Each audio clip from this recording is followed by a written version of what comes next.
never began. The beige building up next is the former London Guarantee and Accident Building, built in 1923, and this building sits on a very historic spot. It sits where Fort Dearborn once stood. Fort Dearborn was the first military fort built inside Chicago. It went up in 1803 but burned down during the War of 1812. It was rebuilt in 1816 and stood right there until 1858 when it was demolished. Remember, Fort Dearborn is symbolized by the first star on the Chicago flag. Now we're about to pass underneath the DuSable Bridge, named after Jean-Baptiste Point DuSable. He was the city's first permanent non-Native American resident. Jean-Baptiste Point DuSable was the Haitian man who moved to the area to start a fur trading company. The bridge is 256 feet long from end to end. It opened in 1920.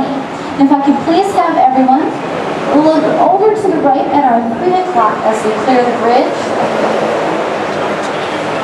You'll see this building with the red granite base. This is 333 North Michigan Ave, built in 1928.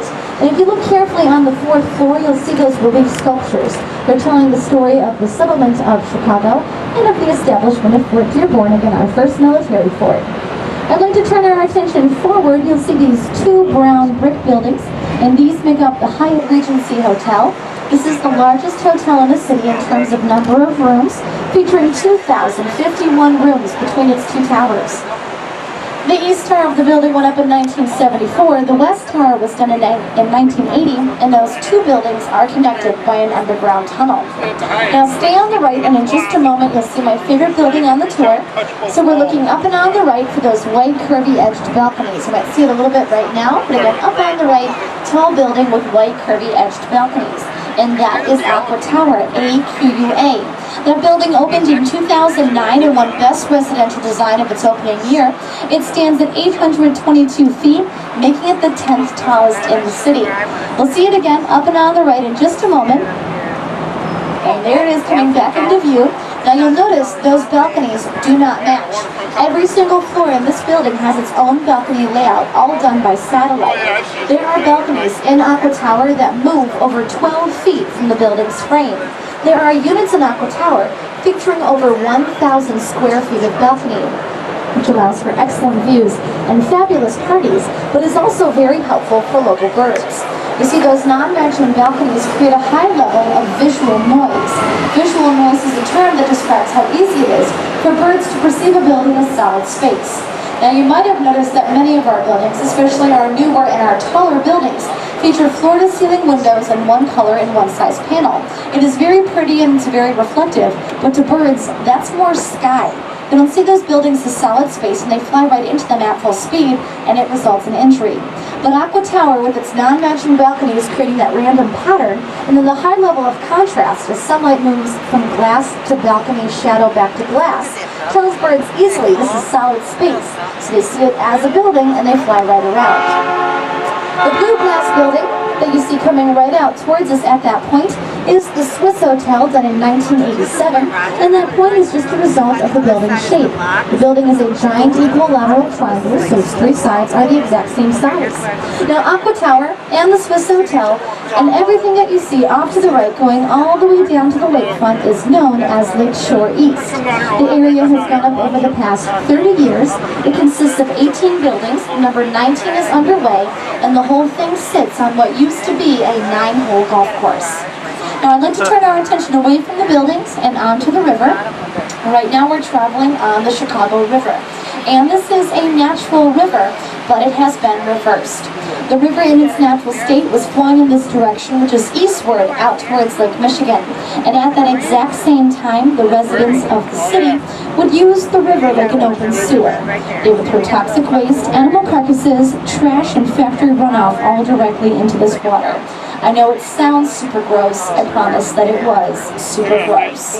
The Chicago River was so toxic that it self-ignited twice. So our river was so little water that it caught itself on fire and then caught itself on fire again. The worst part was that all of that trash and all of that sewage being thrown by the residents into the river was then moving eastward into Lake Michigan. And Lake Michigan is where we get our drinking water from. So this water catching on fire was polluting our drinking water supply. This, of course, resulted in thousands of cases of waterborne disease every year. Things like cholera, typhoid fever, and dysentery ran circles around Chicago until 1887. In 1887, city officials decided something ought to be done. After a lot of debate and a lot of discussion, the city decided that the best way to fix our huge water pollution problem would not be to stop polluting. As far as the city was concerned, the best way to fix the problem would be to continue polluting as we always had, but to find some way to send all of that trash and to send all of that sewage away from the lake and down in the opposite direction towards St. Louis instead. Now, as you can imagine, the city of St. Louis not exactly thrilled with this plan. So the city of St. Louis decided to sue the city of Chicago. We went to court over the issue, and we won. We won that court case by stacking the deck in our favor. We made sure the court case was held here in Illinois with an Illinois jury and Illinois judge. We're the first to admit it's not a very ethical way to win a court case, but it is very effective. Winning that court case gave us the necessary state funding for the reversal, and we officially reversed the river just by giving it a better option, by embracing one really awesome rule in physics, the law of gravity. Now, I take it almost everyone on board has heard the rule that water will always find its lowest level. It is that same rule that we applied for the reversal. The river, in its natural state, was feeding from a small swamp at the south end of the South Branch. The water was then pulled eastward into Lake Michigan, where it would end up 588 feet above sea level because it was the lowest point the river could access. To reverse the river, we had to provide it with a lower end point in the desired direction away from the lake. And we figured what better lower point than sea level itself.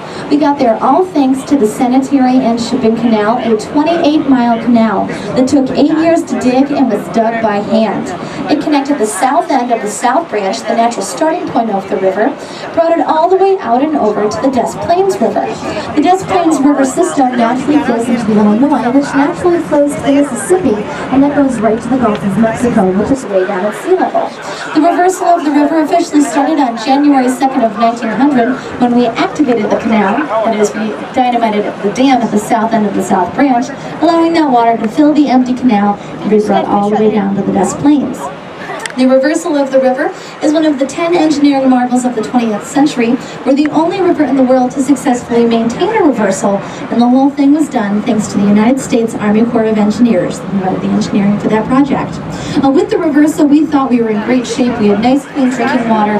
Waterborne disease was no longer a big issue for us, but we soon found ourselves right back in court. The court case that followed the reversal was between the city and the 3 states that surround the lake. Those 3 states are Michigan, Indiana, and Wisconsin. The 3 states became concerned about how much water we were now taking off the lake, and rightfully so. We were taking a lot of water, and we didn't tell those 3 states we planned to take it. So Michigan, Indiana, and Wisconsin got together, they sued the city, and we went to court in 1900. We weren't out of court with those 3 other states until 1936. We spent 36 years in federal court just talking about water coming off Lake Michigan.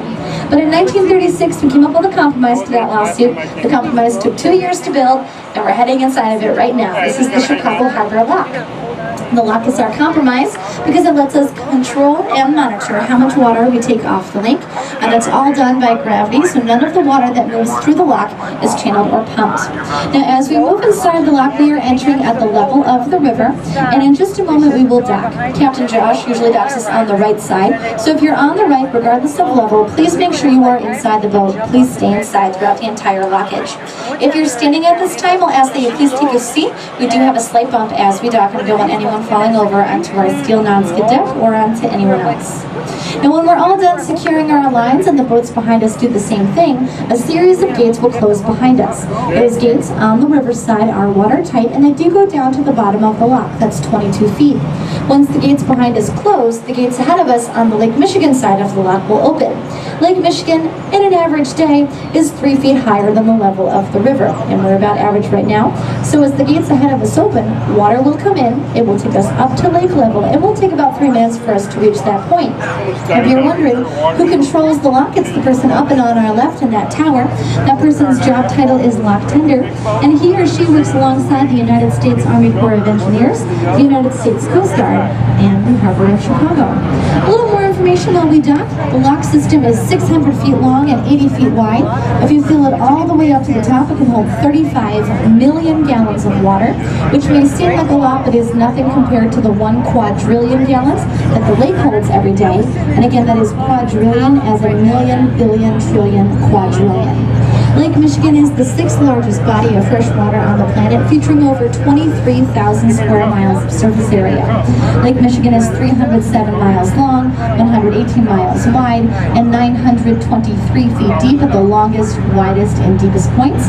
The area that we'll travel on this afternoon is anywhere from 10 to 25 feet deep, depending on our location and our usual course. And if anyone on board is still having a tough time picturing the size of the lake, in your mind, you can take the country of Israel. You can place it into Lake Michigan, and you'll still have water all the way around.